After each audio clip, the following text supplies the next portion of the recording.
Hello. After Jesus foretold his death on the cross, and he'll be killed by the Romans, by the Pharisees, by the Jewish people, then 3 days later he's going to rise from the dead. This is Mark chapter 7 or so. After he's told them all these things, the disciples, guess what? Right after that, the disciples were arguing among themselves, who is the greatest among themselves.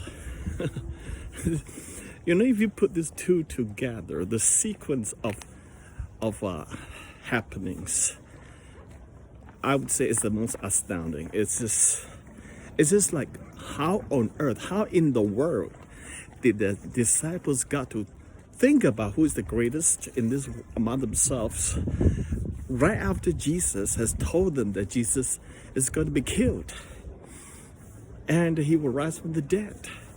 Now first they didn't ask, Lord, you're going to be killed? And then you're going to be raised 3 days after? Nobody even asked that question. Repeatedly I read in the Bible, they always kept quiet. They never understood it, and they didn't ask. That was what bothers me the most, is they didn't understand and they didn't want to ask. And that's what really is troublesome to me.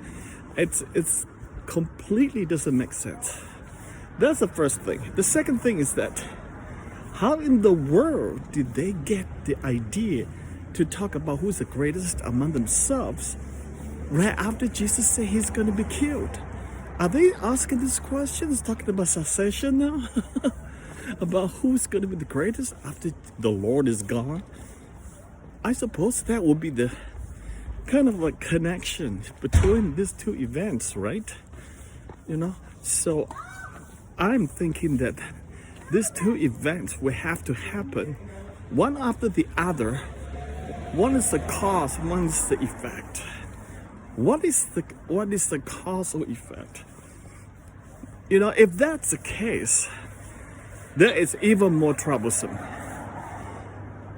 Instead of a concern out of love for their Lord, they are concerned about the squabbling started right away.